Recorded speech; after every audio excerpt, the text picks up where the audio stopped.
people do judge a book by its cover, literally. And so if you want to sell your ebooks, and if you want to sell paperbacks, and if you want to just sell books in general, it's important that your covers look attractive. Your covers look like something somebody will buy. And in today's video, I'm going to share some of the tools that I personally use for book covers. The first tool I recommend is bookcoverzone.com. So on bookcoverzone.com, you can go there and browse hundreds of book covers that are already designed.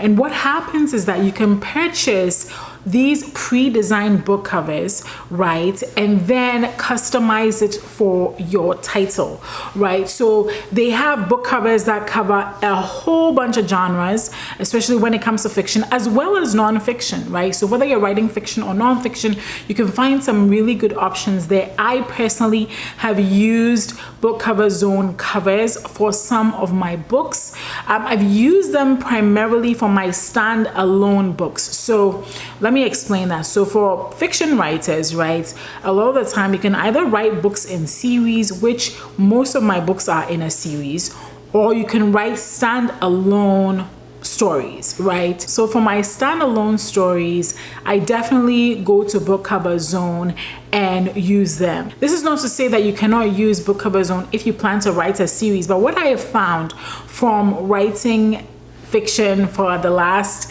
year and a half or so is that most of the time when people begin to read your books and people begin to get familiar with you and books are in a series, you want the covers to sort of look the same. So as much as possible, it may be helpful for you to use the same designer, right? And with Book Cover Zone, usually the covers are like one-offs. You don't find book covers that are necessarily cross a series, and so they may not look the same.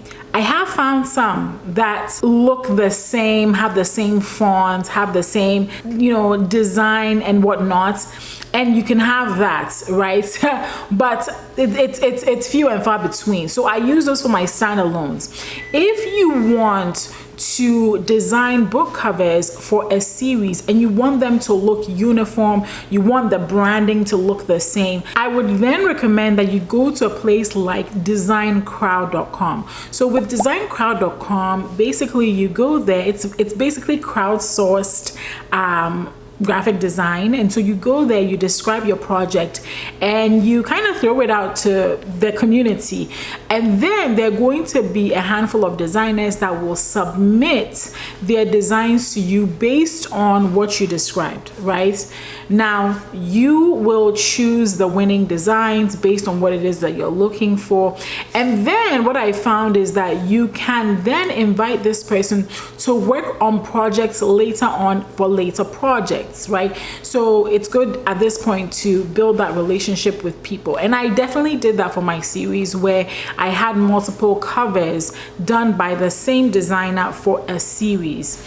So that's where I go for that. And recently when I was, I'm writing a nonfiction book and I was looking for a cover, I went to Book Cover Zone. Nothing was really making me feel like, So I decided to go to DesignCrowd instead, describe my project, and then have people pitch. Now, if you want to get more designs, so you can choose definitely more options, there are different price tiers for that. So I think there's one, and I'll put it up on the screen. There's one for 1 to 3 designers, then it goes up from there. So you have choices. So let's talk about cost. So on Book Cover Zone, they sell most of their covers, and you will get an ebook cover, you will get and some social media mock-ups, I think 1 or 2 social media mockups, and you can buy them for anywhere between I think $69 and $89,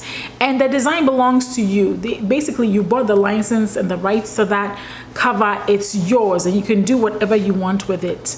If you would like not just an ebook cover, but you would like also the cover for the paperback, because again, this is different. With an ebook, you usually just need a front cover.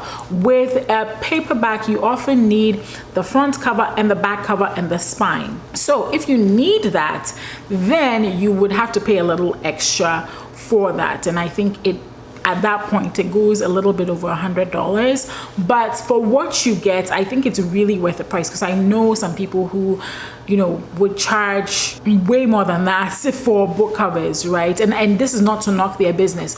I'm just sharing this, like, if you're on a budget right now, I think Book Cover Zone is really good for you to go to and browse through their catalog for covers that intrigue you and covers that don't totally break the bank, okay? And then DesignCrowd, like I said, this gives you a little bit more control over the design process, whereby you describe your project, they submit stuff to you, and you say yes or no, and then based on the project that wins for you, you pay for that, and then you use that for your projects. Now, of course, there are freely available tools like Canva that you could use to make a book cover, but personally, I am going to recommend against it unless you are a graphic designer with experience designing book covers, or unless you've been writing in a particular genre for long enough and you know the types of book covers that work.